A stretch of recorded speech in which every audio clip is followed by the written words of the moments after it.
रखाव का भी हक है।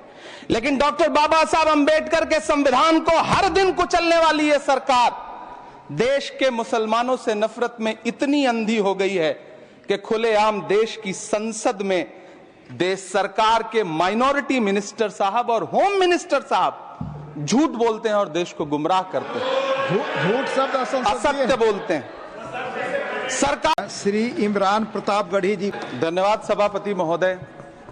हम ही को कातिल कहेगी दुनिया, हमारा ही कत्लेआम होगा। हम ही कुएं खोदते फिरेंगे, हम ही पे पानी हराम होगा। सभापति महोदय, सन 1947 में दिल्ली की जामा मस्जिद की तारीखी सीढ़ियों पर खड़े होकर के भारत रत्न मौलाना अबुल कलाम आजाद साहब ने कहा था कि मुसलमानों कहां जा रहे हो, यह है तुम्हारा मुल्क, यहां तुम्हारे आबाओ अजदाद की कब्रें हैं। उस वक्त मौलाना आजाद की ये सदाएं सुन करके लोगों ने अपने सरों की गठरियां उतार करके रख दी थी। आज उसी दिल्ली में मौजूद देश की संसद में एक बिल आया है जो हमसे उसी जामा मस्जिद की सीढ़ियों के सबूत मांगेगा, जो उन्हीं सीढ़ियों के पास अपनी कब्र में सोए हुए मौलाना आजाद को फिर से कब्र से सदा देनी पड़ेगी कि ये जो कब्र है वो मेरी कब्र है, ये किसी सरकार की जागीर नहीं है। का भी हक है। लेकिन डॉक्टर बाबा साहब अंबेडकर के संविधान को हर दिन कुचलने वाली ये सरकार देश के मुसलमानों से नफरत में इतनी अंधी हो गई है कि खुलेआम देश की संसद में देश सरकार के माइनॉरिटी मिनिस्टर साहब और होम मिनिस्टर साहब झूठ बोलते हैं और देश को गुमराह करते हैं, झूठ शब्द असत्य बोलते हैं। सरकार जो तब से इन जमीनों को हड़पने की साजिश कर रही है, जिस बिल को मुसलमानों के हुकूक की हिफाजत करने वाला बिल बताया जा रहा है, उसी को पेश करने के लिए और उस पर बात करने के लिए लोकसभा में भाजपा सरकार के पास एक भी मुस्लिम सांसद नहीं है। जिस वक्त, मैं लोकसभा कह रहा हूं, सुना करिए, जिस वक्फ बिल को मुस्लिम महिलाओं को हक दिलाने वाला बताया जा रहा है, उसे संसद में पेश करने वाली पार्टी के पास न तो राज्यसभा में, न लोकसभा में, न देश की किसी विधानसभा में एक भी मुस्लिम महिला सदस्य नहीं। कल किरण रिजिजू जी कह रहे थे कि रेलवे की जमीनें देश की जमीनें हैं, डिफेंस की जमीनें देश की जमीनें हैं। हां मंत्री जी हैं, बिल्कुल हैं। ये जो वक्फ की जमीनें हैं, ये हमारे पुरखों ने धार्मिक कामों के लिए डोनेट किया है, तो हम भी तो इसी देश के नागरिक हैं, हम भी तो इसी देश के बेटे हैं, तो वक्फ की जमीनें भी तो इसी देश की जमीनें हैं, उनको पराया क्यों बोलते हैं आप? सभापति महोदय, अशफाकुल्लाह खान जब फैजाबाद की जेल में फांसी के फंदे पर झूल रहे थे तो इसी देश की जमीन के लिए झूल रहे थे ना।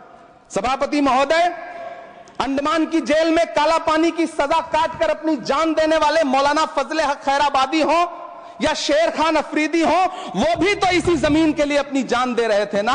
सभापति महोदय, पाकिस्तान के खिलाफ लड़ते हुए अपनी जान देने वाले महावीर चक्र विजेता ब्रिगेडियर उस्मान हो या पाकिस्तान के पैटर्न टैंक उड़ाने वाला परमवीर चक्र विजेता वीर अब्दुल हमीद हो, वो भी तो इसी जमीन के लिए अपनी जान दे रहा था ना।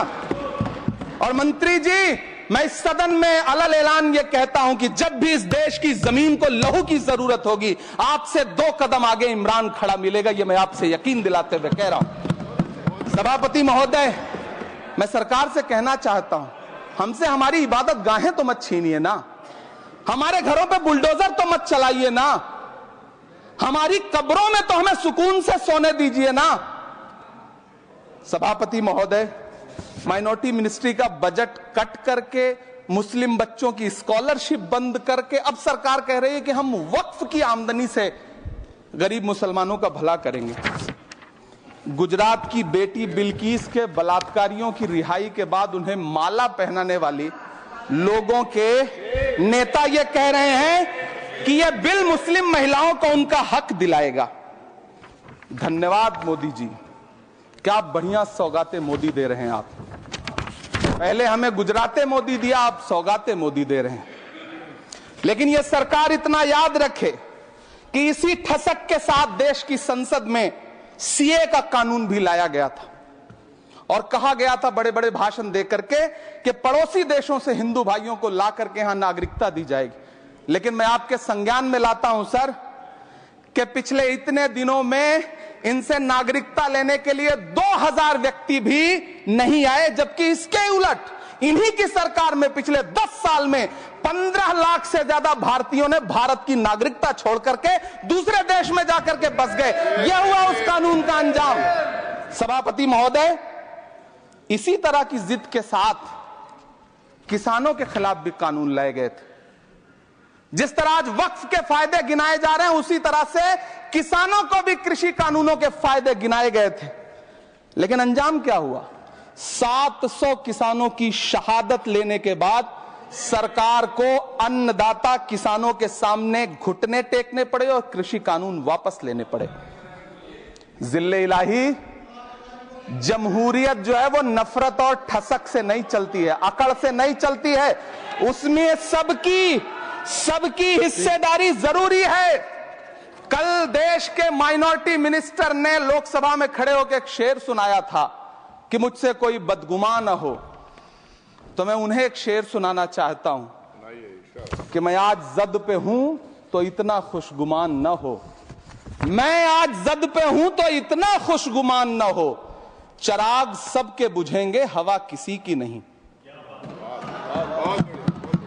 नीतीश कुमार जी हो, चंद्रबाबू नायडू जी हो, चिराग पासवान जी हो, जयंत चौधरी जी हो, देवे गौड़ा जी हो, जीतन राम मांझी जी हो, सबको समझना पड़ेगा कि जब जंगल में आग लगती है तो न वो बरगद बचते हैं जो हवा को आंधी में तब्दील करते हैं, न वो बांस बचते हैं जो आपसी रगड़ से चिंगारी पैदा करते हैं। सभापति महोदय, जब देश को मनमोहन सिंह साहब जैसा काबिल प्रधानमंत्री मिलता है तो देश को आरटीआई जैसा एक्ट मिलता है, सेज जैसा एक्ट मिलता है, मनरेगा जैसा एक्ट मिलता है, लिबरलाइजेशन मिलता है, राइट टू एजुकेशन मिलता है, नेशनल फूड सिक्योरिटी एक्ट मिलता है। लेकिन जब देश को सौगातें मोदी मिलती है तो क्या मिलता है? सीए मिलता है, फॉर्म्स लॉ मिलता है, आर्टिकल 370 मिलता है, इलेक्टोरल बॉन्ड जैसा एक्ट मिलता है और वक्फ अमेंडमेंट एक्ट जैसे बिल देश को मिलते हैं। मुझे तो अपने हमवतन भाइयों से पूछना है कि आपको अपने बच्चों की तरक्की, खुशहाली और नौकरी की दरकार है या फिर मुसलमानों की दान की गई जमीनों को लूट कर धन्ना सेठों को देने की साजिश करने वाले कानून की? सभापति महोदय, यह सरकार रात के 3 बजे तक पूरे देश को जगा करके संसद में अपने ही नागरिकों को नीचा दिखाने के लिए वक्फ बिल ला रही थी, तो उधर रात के 1:30 बजे अमेरिका हम पर 26% टैरिफ लगा रहा था। सरकार की प्राथमिकताएं देश को पता। सभापति महोदय, मैं बहुत भावुक हूं आज, और मुझे अच्छा लगा कि आदरणीय नेता सदन जगत प्रकाश नड्डा जी ने बहुत अच्छी बातें भी की, मन से बातें की। क्योंकि उनके नाम में प्रकाश जुड़ा है तो मैं उनमें हमेशा एक रोशनी की किरण देखता हूं। मैं उनके सामने बहुत अदब से यह बात कहना चाहता हूं कि चरागों के सफर में दबदबा हो आंधियों का तो फिर अंजाम जुल्मत के सिवा कुछ भी नहीं होगा। यह दुनिया नफरतों के आखिरी स्टेज पर है, इलाज इसका मोहब्बत के सिवा कुछ भी नहीं होगा। मैं भावुक हूं, मेरी पलकें गीली हैं। अगर देश की एक बहुत बड़ी आबादी को लगता है कि आप उसका भला करने के लिए नहीं बल्कि उनकी इबादतगाहों, उनकी कब्रिस्तानों, उनकी खानकाहों को बर्बाद करने का बिल ला रहे हैं, तो फिर आप अगर समझाने में नाकामयाब रहे हैं तो यह आपकी नाकामयाबी है। पहले समझाइए, उसके बाद कोई बिल लेकर के आइए, तब शायद हम आपका इतनी पुरजोर तरीके से विरोध ना करें। लेकिन सभापति महोदय, मैं अंत में सिर्फ इतना कहना चाहता हूं कि इस बिल में जो भी पॉइंट्स दिए गए हैं, बॉम्सी पोर्टल देख लीजिए, सरकार का झूठ आपको पकड़ में आ जाएगा। हम डरे नहीं हैं, हम सिर्फ सरकार से अपील कर रहे हैं कि हमें अपना समझिए। हम आपके अपने हैं, इस देश के नागरिक हैं और आप ताकत में हैं। संख्या बल के आधार पर बिल हो सकता है आप पास करा लें, लेकिन आपको यह बात समझनी पड़ेगी कि हम तो वो तारीख हैं, जहनों में रहना है जिसे, कागजी पुर्जे नहीं जो फाड़ डाले जाएंगे। जिस जमीन पर मैं खड़ा हूं ये मेरी पहचान है। आप आंधी हैं तो क्या मुझको उड़ा ले जाएंगे? आपको यह बात समझनी पड़ेगी। आपको अगर इतना विपक्ष की तरफ से पहले जेपीसी में इतने सारे पॉइंट्स आए और उसके बाद कल से लोकसभा में और राज्यसभा में सुझाव आप सुनने को तैयार नहीं है, लोगों की शंका को दूर करने के बारे में आप बिल्कुल सोच नहीं रहे, बस आप कह रहे हैं यह बिल उम्मीद की नई किरण है। नहीं साहब, इसे भले किरण जी लेके आए हैं, लेकिन ये उम्मीद की नहीं बल्कि नाउम्मीदी की किरण है। और इस देश की एक बहुत बड़ी आबादी इस बात से खदशे में है, शक में है कि आप सीधे उनकी जमीनों को लूट करके धन्ना सेठों को बेचना चाहते हैं। मेरी अब भी आपसे अपील है कि इस बिल को वापस लीजिए। यह बिल कहीं से आपके अपने नागरिकों के लिए अच्छा नहीं है। यह बिल सिर्फ इस देश के मुसलमानों को नीचा दिखाने का और अपने एक ऐसे मतदाता वर्ग को खुश करने का बिल है जिनको इस बिल के पास हो जाने से कुछ मिलेगा भी नहीं। लेकिन आप एक नैरेटिव देना चाहते हैं, एक मैसेज देना चाहते हैं। मेरी आपसे अपील है कि कृपया ये जो सबका साथ सबका विकास का नारा है, इस नारे को रत्ती भर तो चरित्रार्थ कर दीजिए। बहुत बहुत धन्यवाद।